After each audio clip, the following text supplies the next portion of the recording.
Hi, hello, and welcome to the virtual Kansas City SQL Server user group. Thanks everyone for joining. We're happy to welcome Kevin Feasel to our user group today and presenting Apply Yourself, which I'm really calling the hidden T-SQL gem. I've seen many of your sessions over the years, so like I was telling you earlier, I feel like the line of longtime listener, first-time caller should apply here. But for the audience, this session is recorded and will be uploaded to our YouTube channel. If you have any questions, feel free to ask them or pop them in the chat. Once the recording is ready, I will place the link inside the Meetup event. And if you miss any of those, you can check out our YouTube channel to see our latest and greatest listings. And with that, I'm going to let you take it away, Kevin. All right. Thank you kindly. Welcome, everybody, to Apply Yourself. And as a quick note, my screen is actually over here, so I'm going to keep looking this way. Whenever I do that, that's an indicator that clearly I didn't practice the slide beforehand, so you'll know. But if you have any questions, chat is right in here. You're right in my face. And also, you're welcome to ask away at any point in time. Now, let's talk a little bit about my favorite topic, which apparently is me, because that's slide number 2 on here. Welcome. My name is Kevin Feasel. I am a Microsoft Data Platform MVP, live in Durham, North Carolina for another month. Then I'll be moving to Raleigh, all the way over to Raleigh. By day, I work as a data scientist for a company that builds very large boats. And I also have a blog called Curated SQL, where every day I try to find and link to 5 to 10 interesting posts on topics all across the data platform space. So it's curatedsql.com. What I'm going to talk about today is the apply operator. This is, if we want to think about it in its simplest terms, think of it as kind of sort of like a join, but allowing for dependencies between the data sets being merged together. Think of it like between the left-hand side and the right-hand side. So Microsoft introduced this thing in SQL Server 2005. And if you go back to the original 2005 books, the things that people wrote about various new features in SQL Server, you would see maybe one paragraph on apply and one example. It said, oh, well, you can use apply to bring in the contents of a function call for each record in your data set. And there are 2 variants of apply. There's cross apply and there's outer apply. And that would essentially be it for what you would see for the apply operator.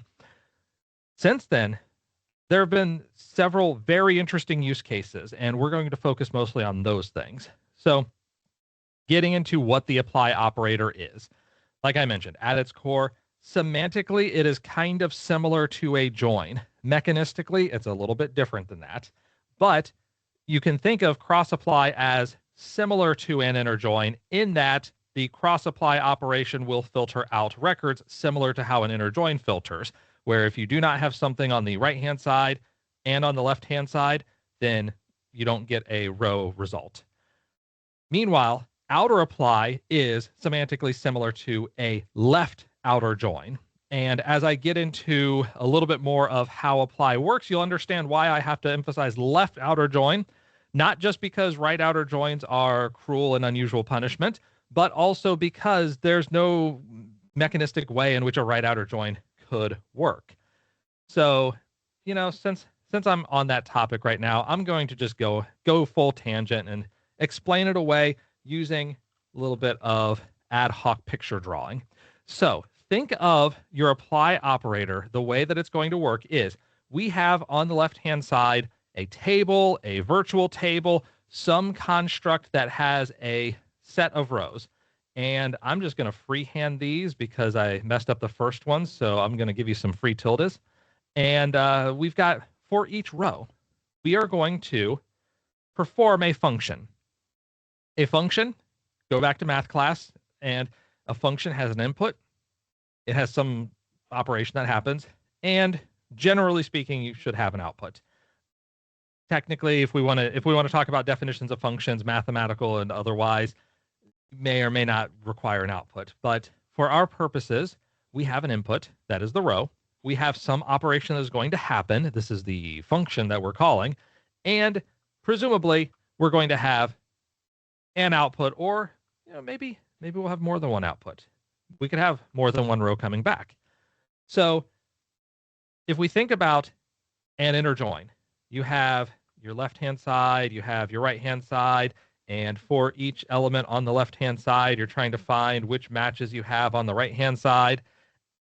And if you don't have a match on one side or the other, then it goes away.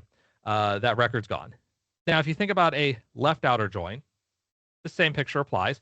I'm going to look for each record on the left-hand side. I'm going to look for matches on the right-hand side. If I don't have a match on the right-hand side, let's say that this record right here has no matches on the right-hand side. That's okay. I'm still going to bring this record along as my output for the join, and everything will still be fine because I have the left-hand side. A right outer join works in reverse. If I have something on the right-hand side but not on the left-hand side, that's still okay. But if you think about a function, the right-hand side is really the way I'm drawing it. This is the output of the function. So you can't go starting from an output if there's no input, which is why conceptually a right outer join cannot work. You can't start and say, here's my output. What are the possible inputs? There are inverse functions as a concept, but not in SQL, not as part of the apply operator. So right outer apply is right out. Also as it should be, because right outer applies are an abomination.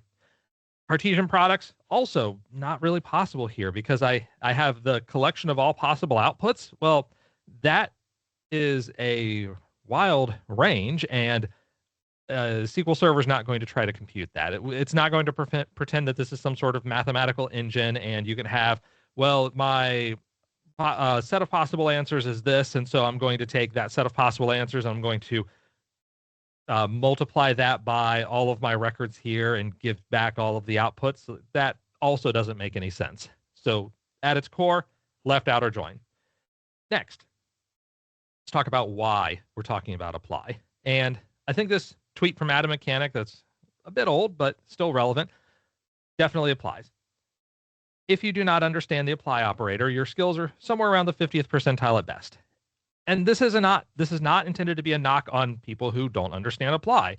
This is instead to say, hey, if there's this very powerful tool, if you don't know about it, if you don't know how to use it, there are several use cases that you're missing out on where you may have a solution that's slower or more painful, more clunky, and there's this alternative that's available. The way I liken this is, think about if you're in a toolbox. The apply operator is kind of like an impact driver, where it's sort of similar to the drill, but it has a different purpose. You can kind of use an impact driver as a drill. It's not always that great. You can kind of use a drill where an impact driver can work, but that may not always work well. But there are specific use cases where, hey, I can get the impact driver out and it will be a fantastic solution to the problem. This is a similar story with apply. There are specific use cases where apply is great. There are specific use cases where apply is terrible. And let's talk about what fits in what category. To that end, here's what we're going to cover. The first thing that we'll do is join to some functions, because again, this is what we would have done in 2005, 2006 when the initial books came out and people were talking about this is what's in SQL Server 2005. So there is a dynamic management view, sys.dmexec connections. And this dynamic management view allows us to get some basic information on each session, including whether it's active. But it does not give us the query text. So we cannot see what queries are currently running on that instance.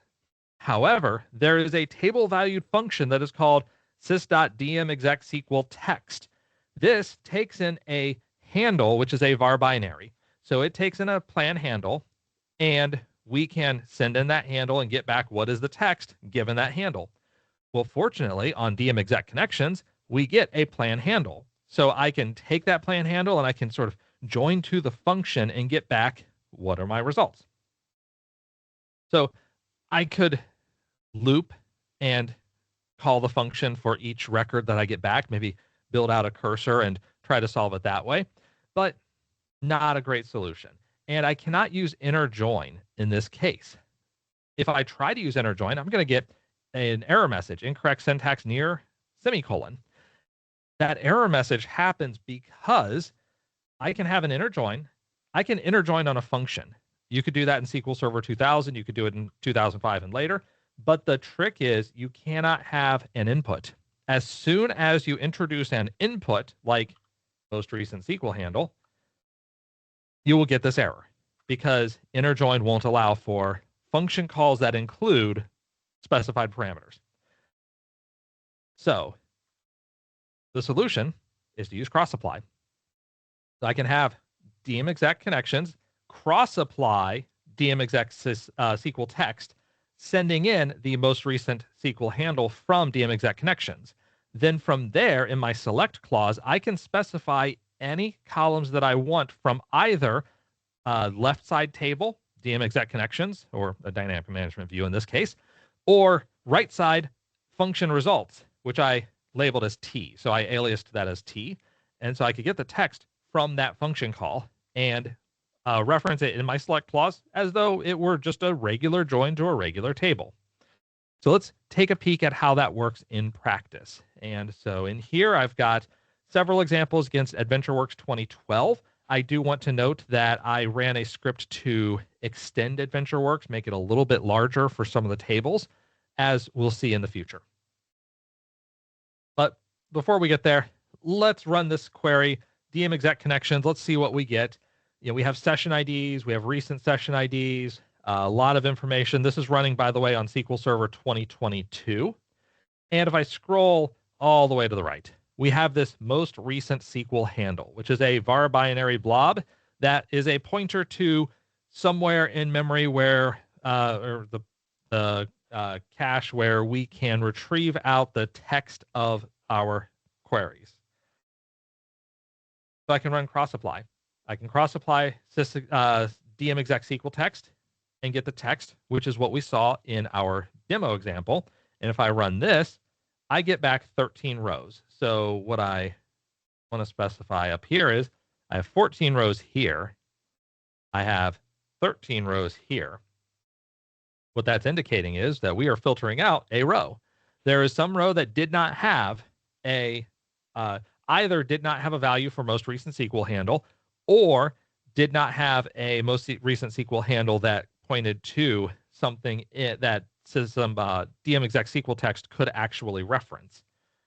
For everything else, we do have several use AdventureWorks 2012s and a few other things going on in here. So we can see what is happening right now thanks to this cross-apply operator. Now, I mentioned cross-apply, outer apply. Well, if we take outer apply, and I don't even have to do this, but I'll leave it in. Let me double check. I don't have a 57 in here, so this won't make a difference. But if I run outer apply, I should get back 14 records. So we get 14, and we can see session ID 56 actually did not have any sort of text. So whatever session ID 56 is, there hasn't been a query. It has not run a single query so far. But if I change this to cross apply, we're back down to 13 results. There we go. We're back down. Oh, okay. So 56 suddenly is gone. I now have a new result in here. But point being, I'm going to have one more result. Now we're up to 15. I'm going to have one more result because cross apply is filtering out that record that does not have a value in output for dmexec SQL text.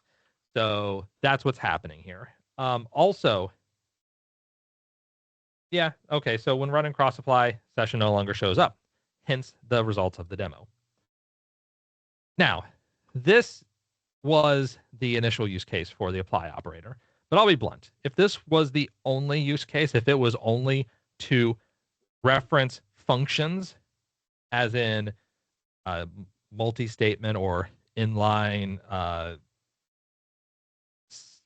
user-defined or system functions, I would not be here talking about it. It would not be that useful of a tool in our toolbox because user-defined functions are not great in terms of performance. Usually, for certain types of functions, you can get a 2 to 4x performance improvement by getting rid of the function and doing the equivalent call in T-SQL in itself. There have been attempts at improving the performance of user-defined functions, and those results are not perfect. I'll be very polite. Basically, I still don't recommend using user-defined functions. I recommend at any point in time ripping those things out and replacing them with just straight T-SQL, including, by the way, some of that straight T-SQL can be the apply operator, because as we're going to find out very soon, you don't have to use just specifically defined functions, system defined or user defined functions. It does not have to be a function that already exists in the context of your SQL Server instance. So let's talk about that much better use case. And the way I'll do this, let's solve a problem for AdventureWorks.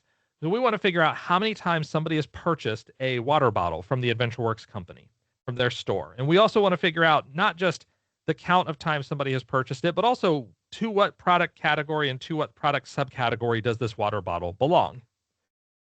And we have here a query. This is a perfectly reasonable query that runs. This is the type of query that I could ask you to write this. Here's the schema for AdventureWorks.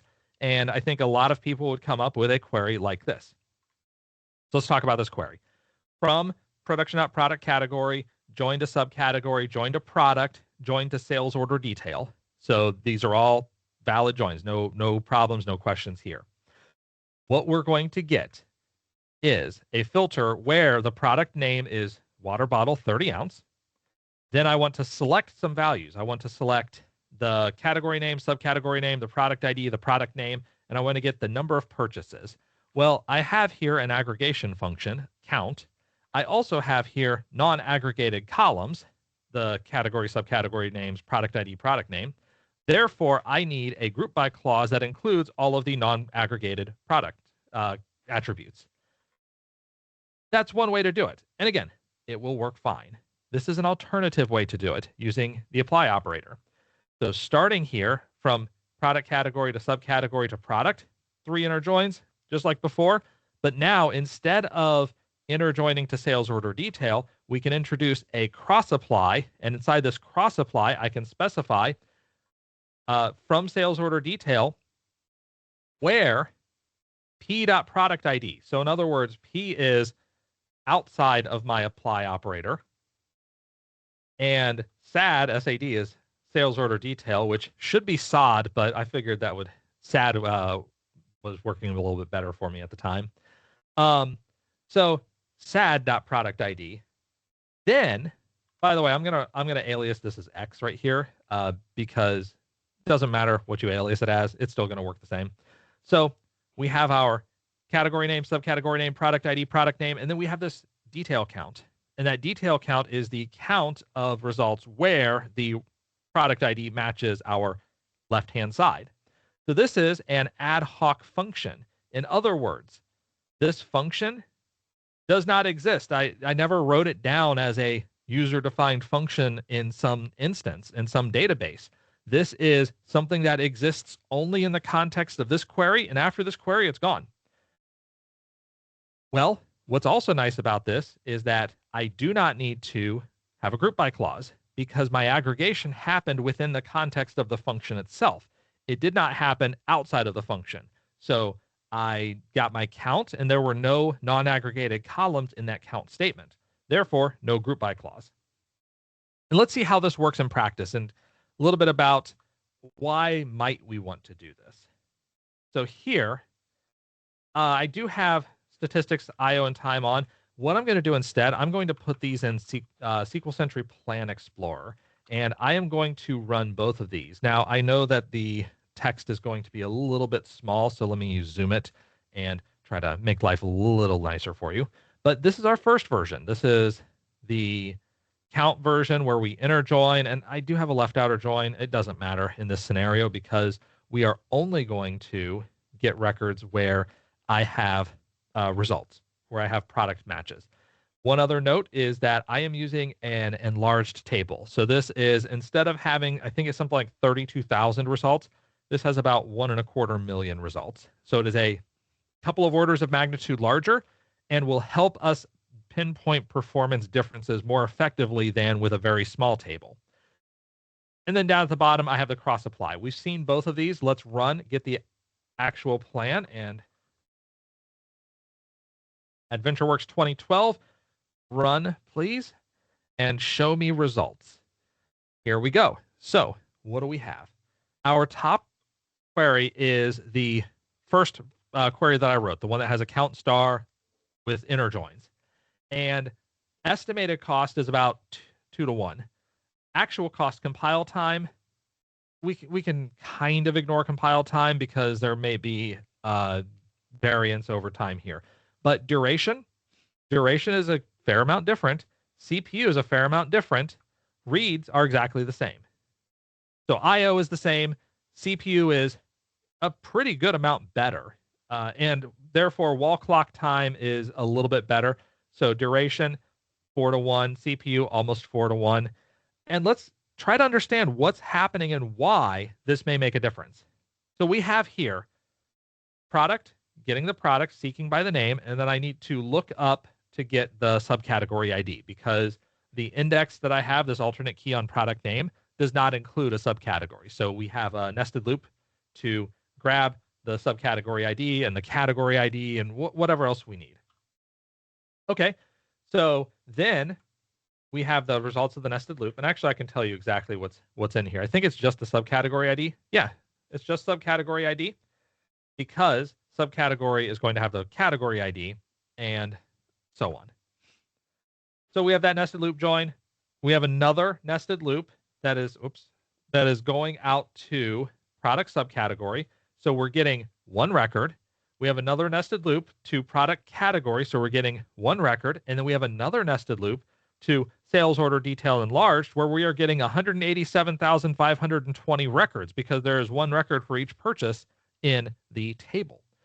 So I have in a nested loop, we always have two sides. We have our starter table, and then we have the loop table.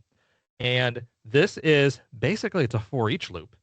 For each record that goes through this side, the top side here, for each record, we are going to retrieve however many results there are in our second side, the right-hand side, or the lookup component.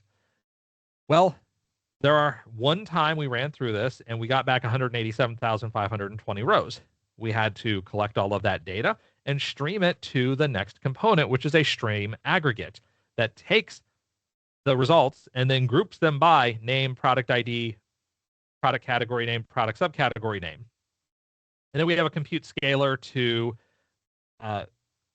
convert implicitly from value integer 0. So the count basically makes sure that you have a value. And that's our result. So great. This bit right here, keep that in mind as we go look at the apply version. Here's the apply version. Apply version starts out exactly the same. This part right here, no difference. We're still starting with product, doing a key lookup. We're still joining subcategory, joining product category. But then what happens is I have a nested loop, left outer join, and inside of this nested loop, instead of pulling all 187,000, joining them all together, and then stream aggregating, we have pushed the stream aggregate back so that we are aggregating earlier on to get one row. And now it's a nested loop join of one row against one row that we feed to the compute scalar and out to the select clause.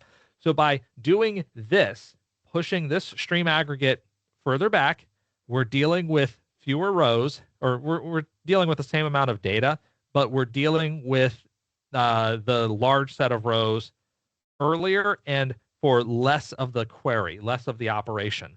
And that difference in CPU, in my scenario on this machine at this time running this query, it was about 30, 40 seconds, milliseconds of CPU. You might say, 40 milliseconds isn't that big of a deal. If I run this once, absolutely agree with you. I wouldn't spend a whole lot of time working on this. But if I optimized a query that runs 25,000 times a day, now suddenly we start talking about, hey, this can be more significant. All right, so that's pre-aggregation. That's one helpful use case of the apply operator. But I do want to make mention of a couple of things. Number one, we use the apply function to return data from ad hoc or derived functions. So the apply operator gives us data from an ad hoc or a derived function. You can call it either way. I like calling them ad hoc functions. I've seen in literature people call them derived functions. It means the same thing. Now, what I want to point out is we do not need to use apply to get the same pre-aggregation benefit.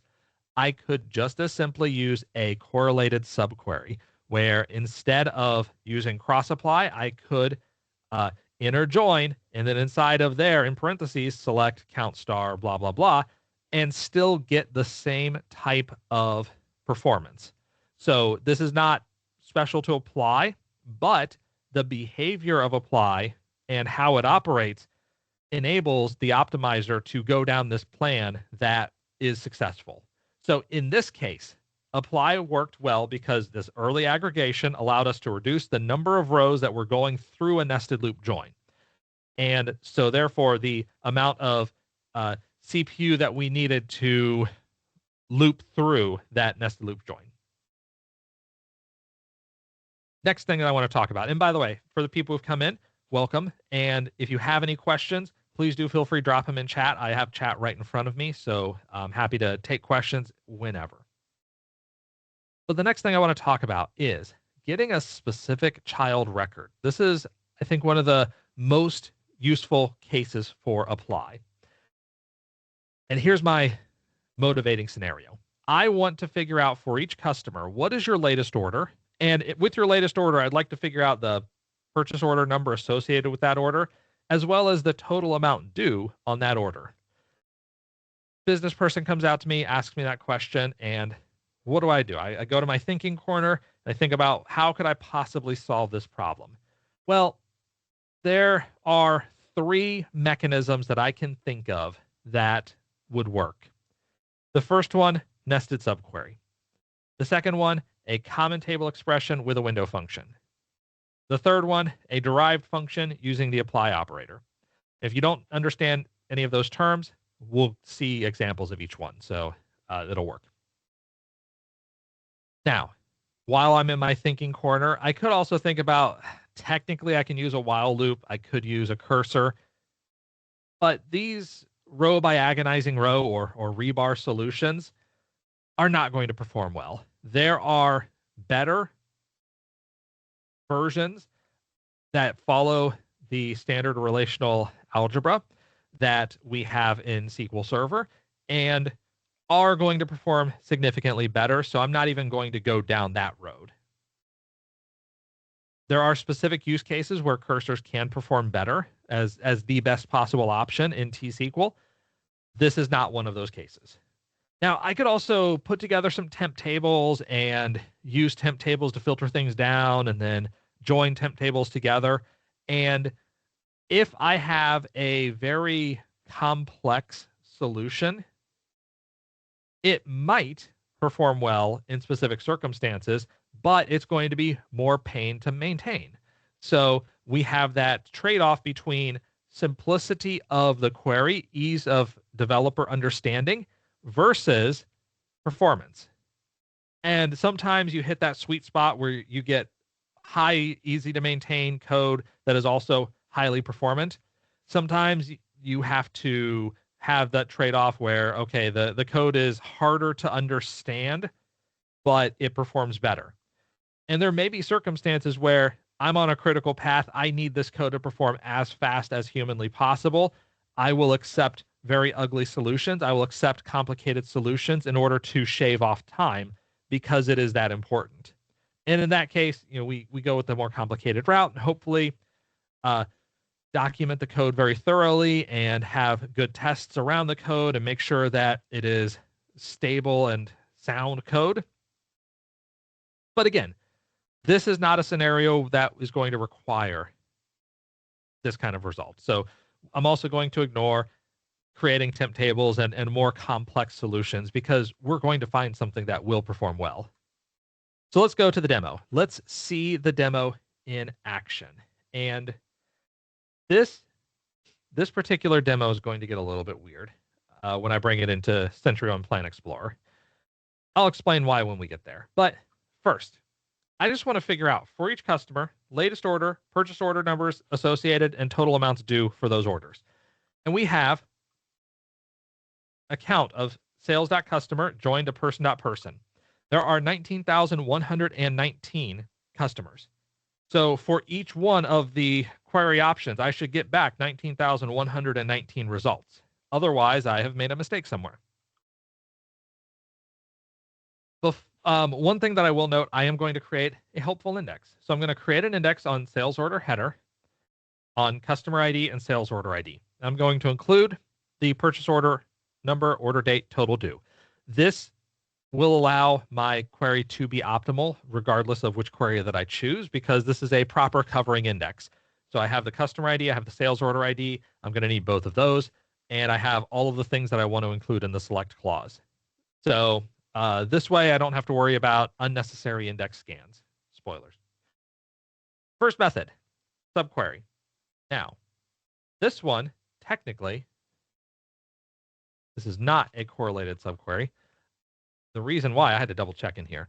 If you want to know what a correlated subquery means, a correlated subquery is I have in here a query inside of these parentheses that joins or filters, I should say, filters on things outside of the query. Now, my join criteria is outside of the subquery.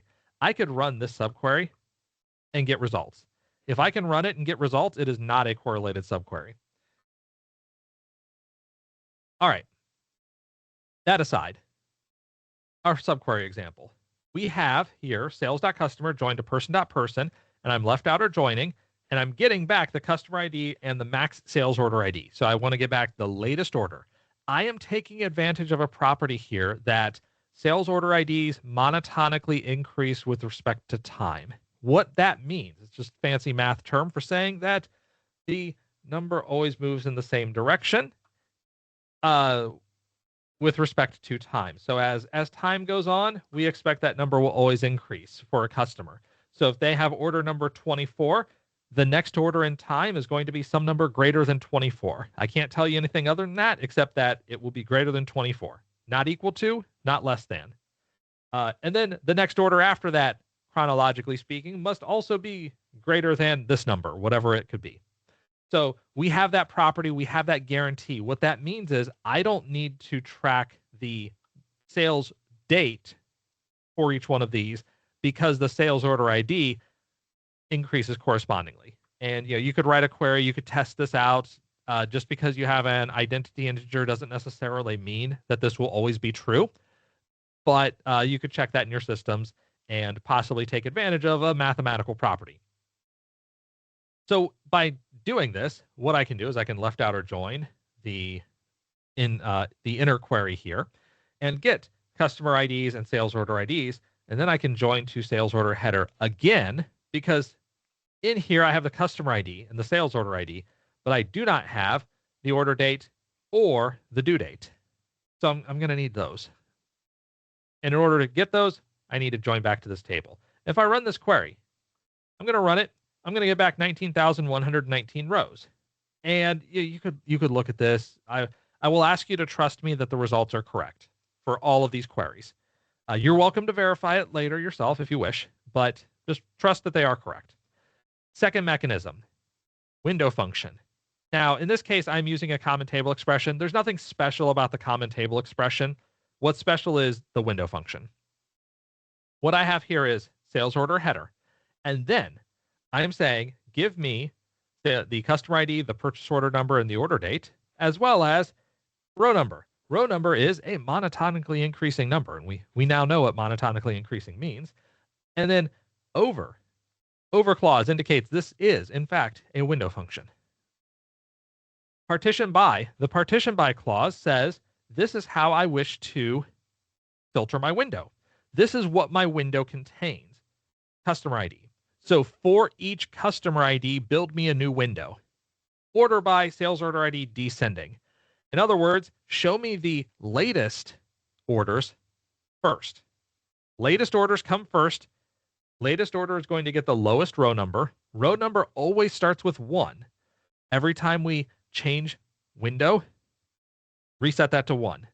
The next row number in that window will always be a 2, and then always a 3, et cetera, et cetera. So we know what the behavior of row number is going to look like. It will never trick us in that respect. And so if I run this, what I get is here's customer ID 11,000, and I have row numbers 1, 2, and 3 over 3 orders. You can see these are in reverse chronological order. So we have 2005, 2007, 2007 later in the year.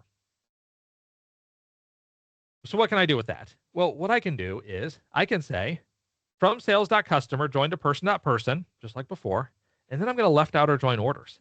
I'm going to say, okay, join on orders where customer IDs match and row number is equal to 1. If I run this, I will get back exactly the same 19,119 results. And it'll work. My third option, derived function or ad hoc function using the apply operator. Using the apply operator, I can say sales.customer inner join person, and I can say outer apply. Then from sales order header, where customer ID equals the sales.customer's ID. So this is the first time that we actually have an interlinkage where I cannot run this. If I try to run this, I'm going to get a syntax error because I don't know what SC is.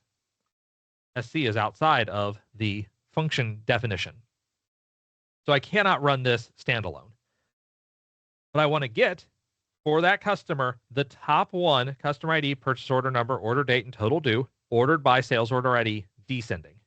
And if I run this, I can select O.purchase order number, order date, total due. O is just the name of the outer apply operation, the function result. And again, 19,119. Now, what I'm going to do is I'm going to take these 3 mechanisms that we have seen. We've seen all 3 of them, how that they work, that they return back the same number of rows. And I'm going to paste this in. And first method is subquery. Second method, common table expression with a window function. Third method is the apply operator. As I run this, I am going to expect to get back that the apply operator is by far the best. Now, what's happening in here is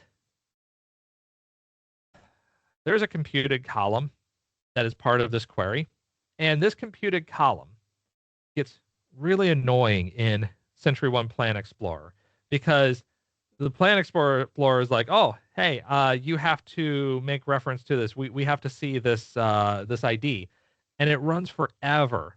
And then eventually gives me back results. So fortunately, as I have grown as a human, I have learned how to vamp and vamp for longer amounts of time, such that I am able to show you that the apply operator is very clearly the best solution of them all because it has the biggest number for cost,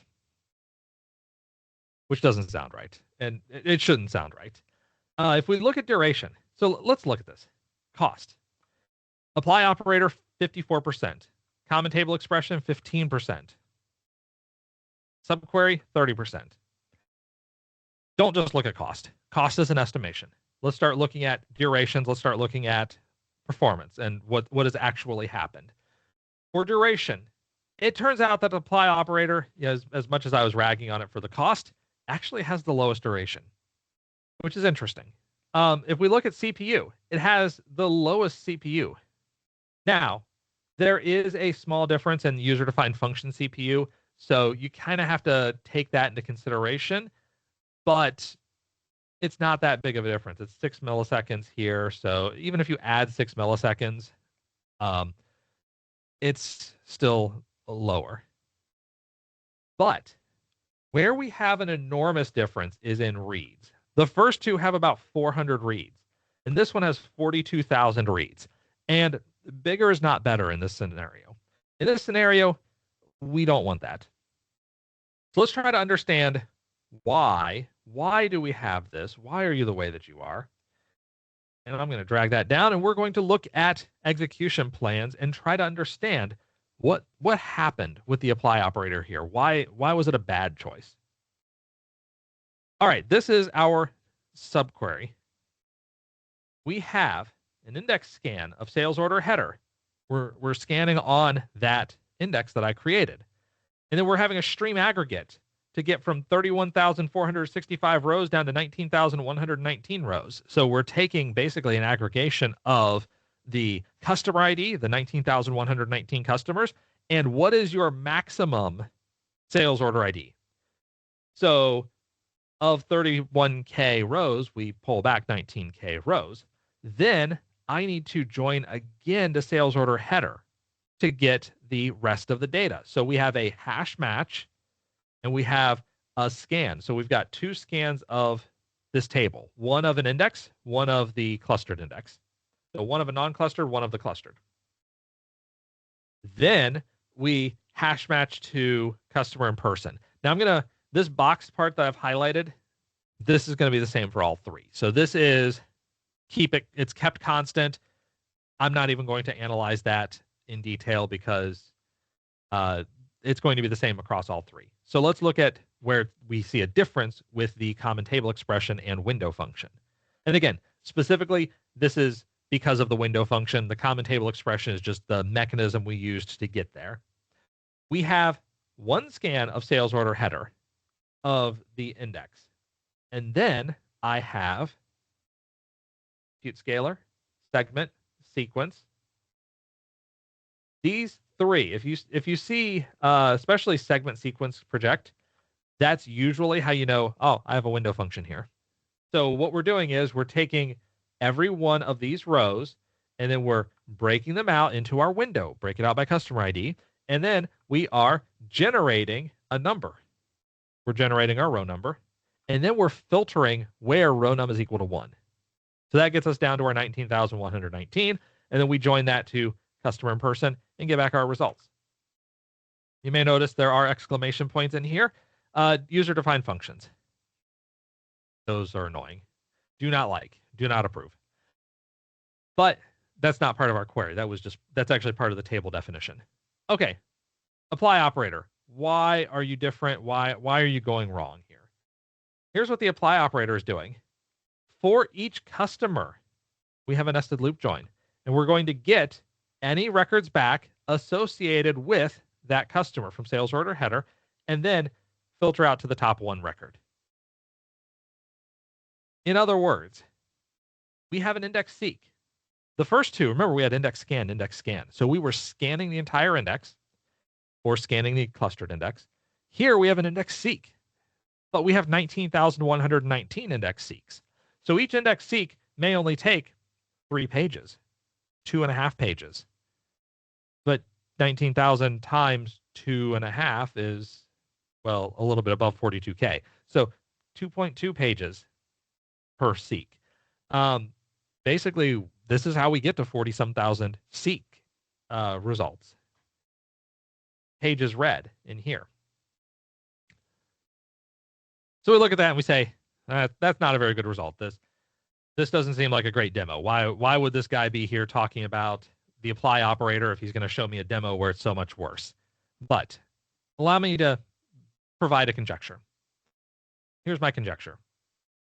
These two mechanisms rely on scans, especially the row number. Row number, you need a scan. You need one scan through the data. As the amount of data increases, that scan gets more expensive. However, we are not adding more customers. So we keep the number of customers fixed.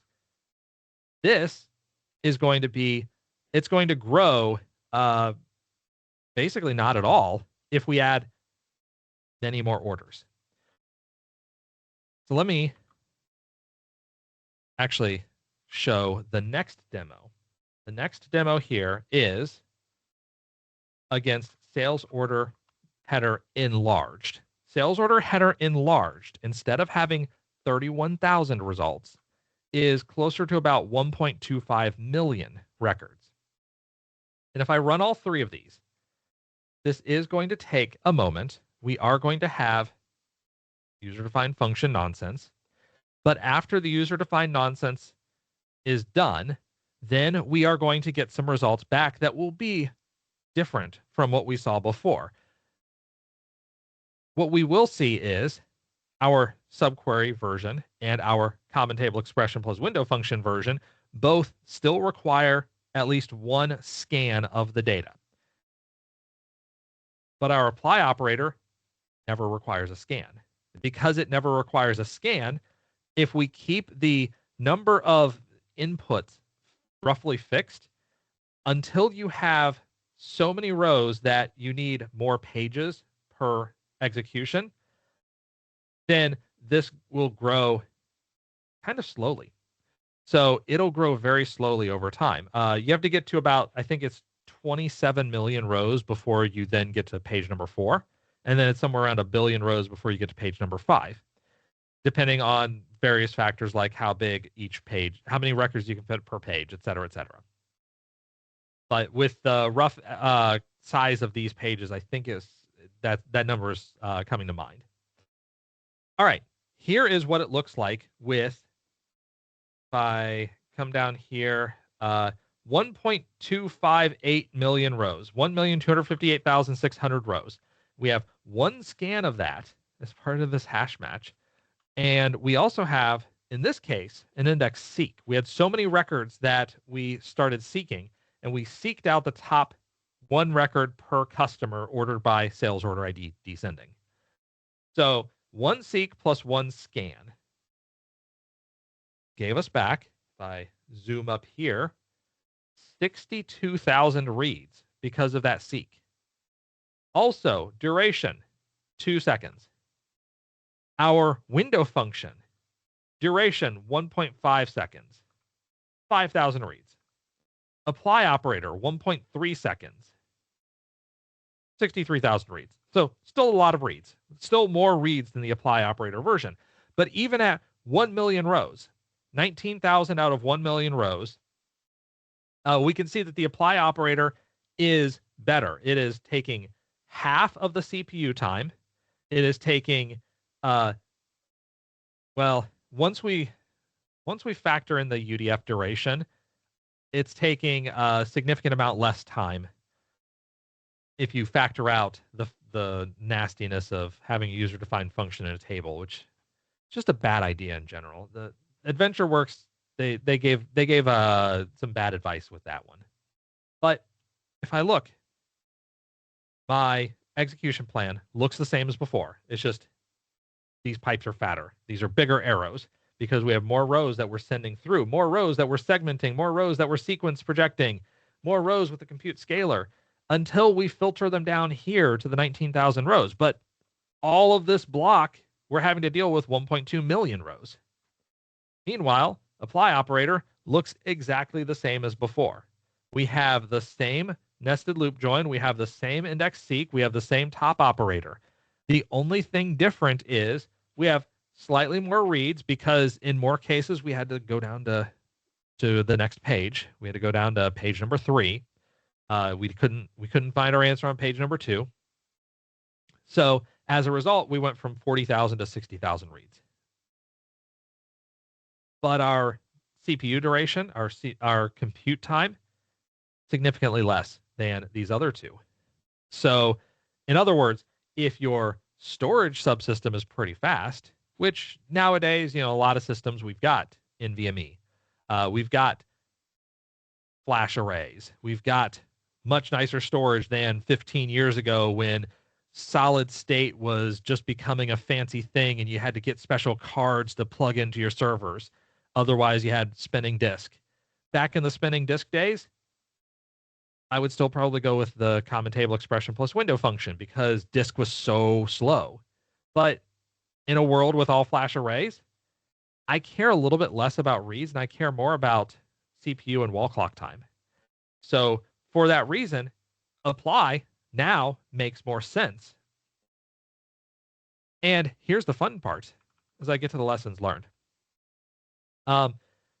That nested subquery tended to be inferior to the window function altogether. Both cases, it was worse.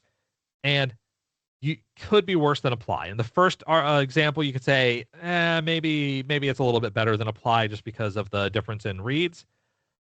But in the second example, definitely worse than apply.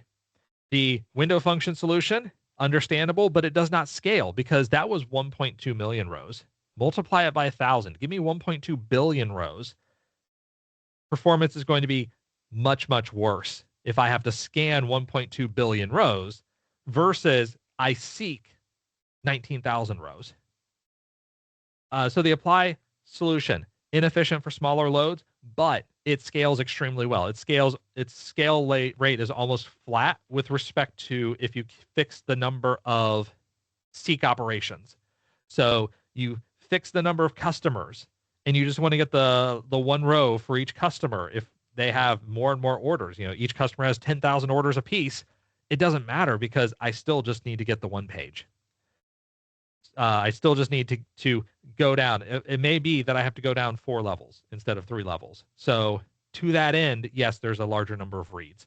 But by contrast, if I'm having to scan through every single page, I'm potentially blowing out my buffer pool. I'm also having to do a lot more CPU work to generate numbers for each one of these billion rows and then throw away approximately 1 billion numbers. Not a great use of time. But with small data sets, pick whichever one you prefer. Pick what feels right. Pick what's easiest for you to maintain. As that data size grows, apply is going to generally fit better. It's still going to perform better. Next thing that I want to show is top in. So this is a generalization. The last example was top 1. This is now top 3, top 5, top however many I want. So I want to know what is the mean, the min, the max, and the total price for each of a customer's latest 5 orders. So not just the latest 1 order, but 5 orders. I want to smooth it out a little bit.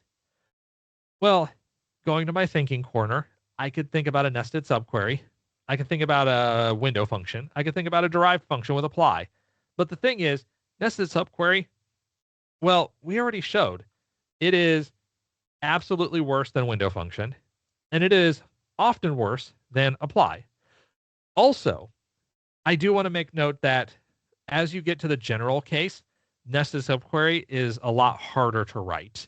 So it's not trivial to generate results easily. As a result, I'm not even going to try it. I'm going to focus on these 2 examples, and I'll quickly show you the demo. So this time around, I'm not going to play of, well, what could possibly be the cause behind all of this? Instead, let me just bring this straight into Plan Explorer, and I will note that if I want the top 5 records for each customer, top 5 orders for each customer, for the apply operator, here's my change. Sales.customer, enter join person.person, outer apply, select top 5. Top 1 to top 5. And then in this case, I needed to get different values. So I get the total due, and then I can perform count, min, max, average, and sum off of total due from this derived ad hoc function O. And I also have account number, first name, and last name. Because I have non-aggregated columns, I have aggregation functions. I need a group by clause with those non-aggregated columns. For my window function example, I have here the customer ID and the row number. I'm partitioning it by customer ID. I'm ordering it by sales order ID descending, just like I did before. So no change there. And here's my total due. My select clause here looks very similar. Main difference, I'm left out or joining the window function result, the common table expression, where row number is less than or equal to 5. With those thoughts in mind, let me run this and prove that the window function will perform better on my small data set. Not even in question. So not in question that while this is still running and choking on that user-defined function, I'm just going to copy and paste the next demonstration because, I want to be a little bit respectful of time. Maybe not incredibly respectful of time, but mildly respectful of time. SQL Sentry Plan Explorer, there we go. It's still running. It's still choking on that function. And okay, cool. So we'll open up a new window. I will show you that plan. Whoa, it's slow. Okay, there we go. I will get this actual plan. And then we'll go back to the prior one. And what I'm going to show you here, CPU. CPU is basically the same. Reads, significantly different, 2 orders of magnitude, way worse. Reason why, out of 31,465 records, we need 29,000 of those records. We need like 95% of the data to solve our problem. Well, the apply operator is not going to perform very well in that case. And we see it. The number of reads is 42,000, which is what we saw before. So as a result, this query is not great. Again, ignore the UDF duration. That's just a mess. In the meantime, Plan Explorer is still choking. Here we go. It was choking on the results for the bigger set. If I look at the bigger set, this is now 1.2 million rows. Of those 1.2 million rows, we are getting 95,595. And CPU time, it is a bit less with apply. Now, reads, again, still many more reads, an order of magnitude more reads, but about 2/3 of the CPU time. So that is pretty good of an improvement. It's a pretty good improvement here in CPU. And this is, again, 1.2 million rows. If you make this 12 million, 120 million, 1.2 billion, this difference grows. This difference shrinks a bit. And therefore, the apply operator becomes the better choice as our data set, as our bottom data set, the thing that we're looping into, gets bigger and bigger relative to the top data set. So let me explain this one more time, one more way with a picture so that I can hopefully guarantee that everybody's following along. Apply runs one time for each element of that parent or that left-hand side. Because each iteration is a unique incident, apply will usually generate a nested loop join. We are going to perform that operation one time for every record in the top set, the parent or on the left-hand side. The ideal scenario for apply, that left-hand side has relatively few rows. Number of customers, 19,119. Relatively few, especially compared to the child or the right-hand side. So 19,000 compared to 32,000, not great. 19,000 compared to 1.2 million, pretty good. 19,000 compared to 1 billion, really good. And the third bit is relatively few interesting child records. And what I mean by interesting is the records that we're actually pulling back. In the second scenario, we were pulling back 95,000 rows out of 1.2 million. Now, if I add in, multiply that by 120 million, we would still pull back roughly 95,000 rows. So we would still pull back a very small percentage of the rows in that table because we're getting at most 5 per customer. So you have roughly 20,000 customers. You're capped at 100,000 rows. You're not getting more rows back. So in other words, we have here our 19,000 rows, and this was not great because we had a whole lot of, not a whole lot of rows. We had like 32,000 in total. This works for aggregation because we have one parent row, one record right here, and then we have our nested loop join. So we're doing this one time, and because our aggregation is happening early, we have one row joining one row. Easy for SQL Server to do that. So relatively few interesting rows out of a huge total number of rows. This is going back to the advice around, do you want an index seek or an index scan? It's just it's a long-winded way of me saying, should you seek or should you scan?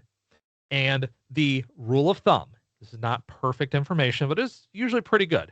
Rule of thumb is if you are getting back more than 20% of your total amount of data in the table, you generally want to scan rather than seek. If you are getting 0.5% or less of the data you want to seek. If you are between 0.5% and 20%, this is the it depends zone. A scan might be more efficient, a seek might be more efficient. As you get closer to this end, it's more likely a scan. As you get closer to this end, more likely a seek. But somewhere in here, we slowly pivot over to the other. Well, if we're thinking about 32,000 rows, and I get back 19,000 out of 32,000, that's about 60-something percent. We're clearly in the scan zone. A seek is awful here. 20-something thousand, 29,000 out of 32,000. We're way up here. So of course, apply is going to be terrible because apply is basically trying to force nested loop joins, and the best result in our nested loop join is to have a seek.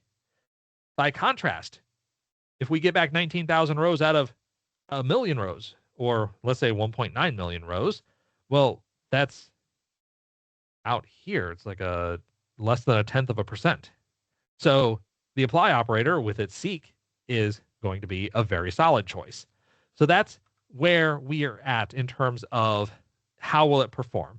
And if we looked at 90,000 out of 1.2 million, that is somewhere around 8 to 9%.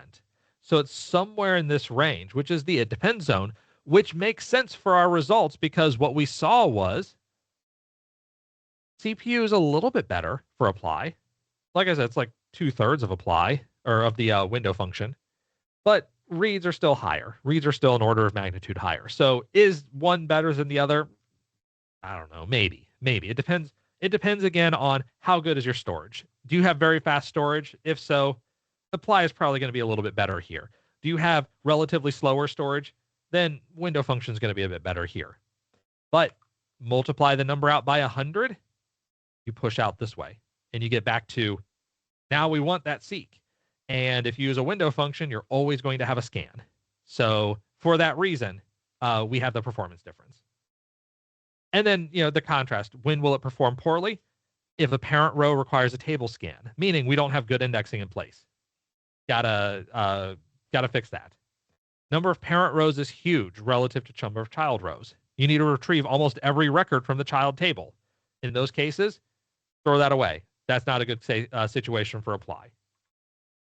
All right, last thing. I'm going to spend maybe about, hopefully 5 minutes on this, but it's going to be a really good 5 minutes. This is an extremely powerful use of the apply operator, simplifying calculations.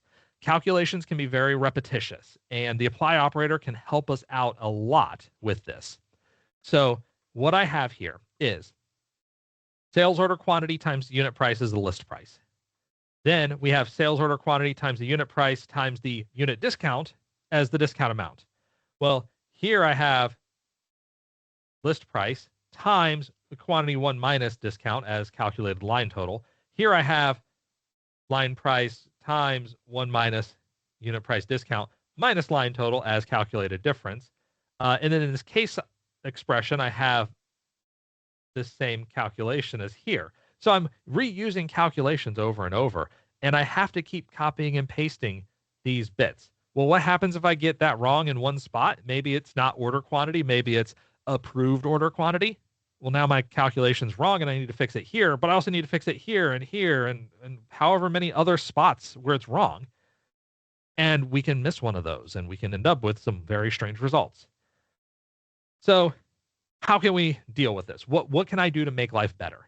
Well, the cross apply operator does not require a from clause. If you do not include a from clause in here, you can simply have a select and you can say, give me order quantity times unit price as list price. So call that list price and call the output of this LP. So LP is a virtual table that has one column called list price.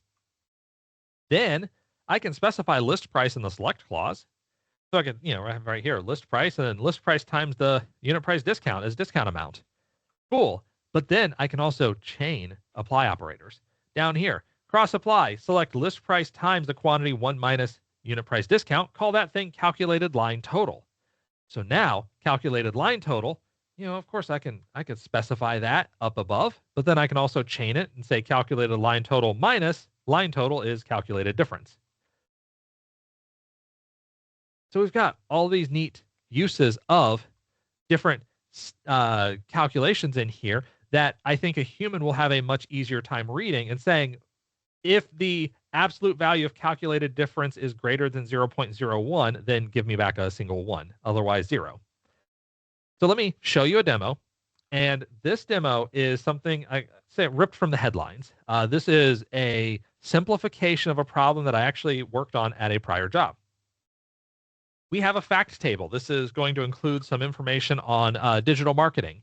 We have the date of the report. We had 2 separate sources of information. So information on clicks and cost. Click, every time somebody clicked on a link or an advertisement.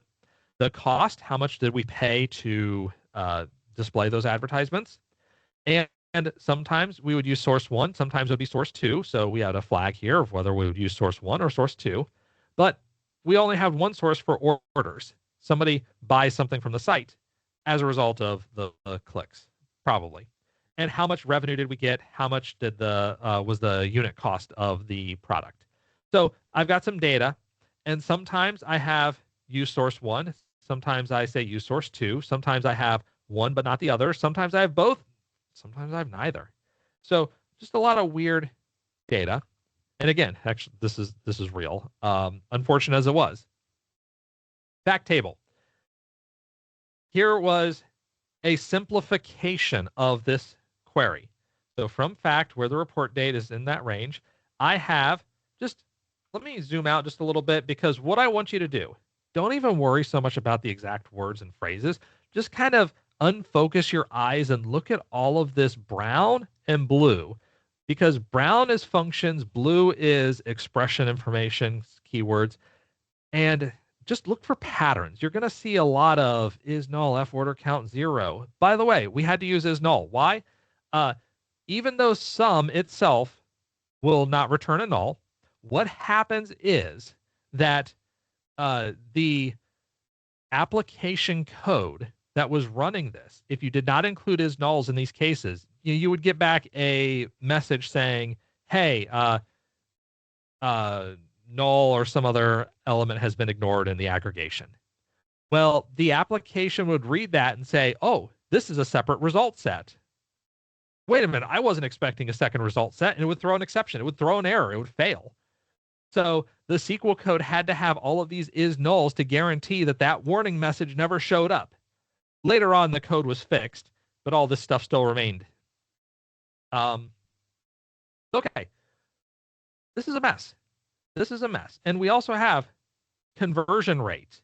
And if I do zoom in and we try to figure out what is conversion rate, this is somewhat complicated logic. Not easy to understand. Return on ad spend, not easy to understand. So what can we do about this? Well, here's my counter argument. We have a fact table. We say cross apply, and fine. You need me to guarantee that there are no nulls. Okay. First, my data model should guarantee that, but understandable, we didn't do it.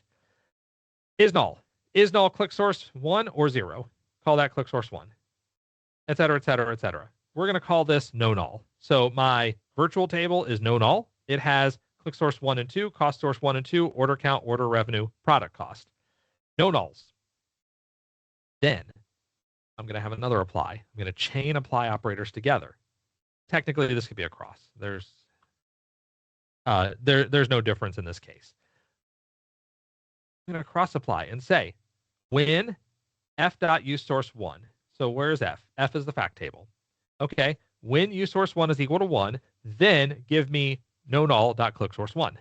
Otherwise, give me no null.clickSource2 and call that thing clicks. useSource1 is equal to 1, give me cost source 1 or cost source 2. Call that thing cost. And this would be us1, use source 1.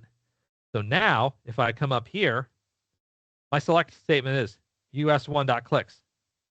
No nulls.order count, no null order revenue, product cost. Here is conversion rate. Conversion rate basically is, do I have clicks? If not, 0. Do I have orders? If not, 0. Otherwise, if I have more orders than clicks, that was weird. I have more orders than people clicked on things. you have a 100% conversion rate, ceiling of 100%. Otherwise, take the number of orders, divide it by the number of clicks. That's all that logic is. That's all what this mess is doing. But this is a lot harder for a human to read, to follow along with, and to debug. By contrast, this, I explained it to you, I walked you through it, and I think I can argue that it's considerably easier. And what's important is the results are exactly the same. What's interesting is the execution plans. If I zoom out just a little bit, this is execution plan 1. This is execution plan 2. They are exactly the same. All of the apply operation stuff, all of the apply operation calculations actually fit right into these compute scalars. So everything we did to simplify calculation fits into compute scalars that we're already doing. We're already using them for is-null calculation checks for other operations. So what we get out of this is more human readable, much more human readable, with zero performance ramifications. Exactly the same performance, better for us to read. And that's where I love to have the apply operator simplifying calculations. So wrapping things up, apply is great at certain specific use cases. Pre-aggregation of data, getting subsets of data, child records from a parent table, simplifying calculations. There are some other situations I didn't show in here, like splitting of strings. But this is not a cure-all operator. This is not a thing that you want to use apply everywhere for everything at all times. However, if you're in a situation where you might benefit from apply, I do recommend try it out. There are many different ways to write a query, and some of those ways will perform differently than others. Apply may perform better in certain specific circumstances that you may have previously been using something else to solve. So if you want to learn more, you can grab all of the links. You can grab the demo code. You can get links to additional resources. You can get these slides all at csmore.info/on/apply. If you have any questions at all afterwards, please do feel free to email me or to send me a message on X. And then ignore this next bit here because I actually got rid of the course. I'm going to turn that into some free content in the next few months. So with that, I want to say thank you so much. And if you have any questions, now is a great time to get to them. Otherwise, thank you. Thank you so much. That's some really great content information. So if I understand correctly, the answer is it depends, right? Yes, I do consulting, so that is the answer. The classic IT answer, right? No, all jokes aside, I really appreciate the call out explanations, such as the correlated subquery and the sum is null, like the little tidbits all throughout that. I think that's really helpful for a lot of our audience that it's pulling it up to speed. But I do have an important question for you. And for those in the audience that may not know, maybe I missed it. And I agree, but I still got to ask it. So why do you have no love for the UDFs here? Strictly, it's performance. So, I mean, you saw, if I go back to Plan Explorer, this plan, the UDF duration is 90%. It's a ridiculous percentage of the total amount of duration. All this UDF is doing is converting a value. It's if I go ahead and look at the table definition, it's one of these tables is doing something dumb. It's taking zeros and padding the value. So that user-defined function is slowing things down. It has to execute for each record. So Don mentions, it's approximating rebar. The performance of them tends to be slower, even if it's not necessarily that slow itself. If you execute this over a large enough data set, there's absolutely a problem. There's absolutely going to be a performance penalty. And you can reduce a lot of that performance penalty by simply having the operation itself in the SQL query, because the optimizer makes assumptions with user-defined functions, like in older versions of SQL Server. Oh, there's only one row, so I'm going to do it this way. And doesn't necessarily make the smartest decision. Now, there have been improvements to the SQL Server, the way it handles user-defined functions. Those improvements, I think, have not been fantastic. I still highly recommend not using user-defined functions and having them be just inline operations or ad hoc functions like I show here with apply, because that allows the optimizer to make better decisions about how I'm going to get this result. I think a lot of us have inherited some of that legacy code that has those UDFs in. So Yeah, and commonly when I'm working on working with customers, that is one of the things that I do look at. And several times I've found customers where, look, I can make this query literally 3 or 4 times faster by copying the text that's inside of your function and pasting it into the select statement itself, and it just works faster. But we have to do that for each query that uses that user-defined function. that's a really interesting call out, because for people that are using legacy code, they could almost use kind of some of the query store stuff if they wanted to capture where it's all being used. So they Sure. might be able to replace it within their code, and that alone could probably get some performance gains there. So good stuff. Yeah, Just I 'cause you wanted can to doesn't mean you reiterate should. that I thought it was a great presentation. It was well organized. I appreciate the time you took to plan it out and give us good examples. It was great. Thank you. Really, really enjoyed it. Appreciate it. So I know And I we're a actually little like the last bit the most because I don't have a lot of large databases, but I do have some complicated, messy stored procs that I see now I can clean up and make easier to maintain and manage. So that'll be helpful. Yeah.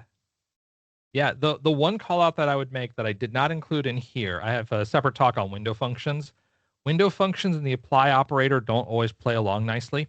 So just understanding that the apply operator is executing once for each outer row or parent row. And within there, your window function doesn't have the context of everything. It just kind of has the context of what's in that parent call. So window, like row number results, can be different if you put them in an apply versus if they're outside of the apply. Keeping that kind of thing in mind, it works. The apply operator works really well for simplification. Okay. Yeah. Just caveats. Okay. Great. Do we have any other questions? See any more in the chat? So with that, I think we're a little bit past the hour, which we often are.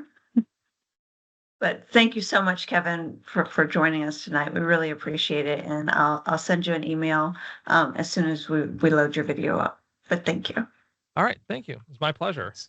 Thank you all, and have a great night. Thanks. You too. Bye-bye, everyone.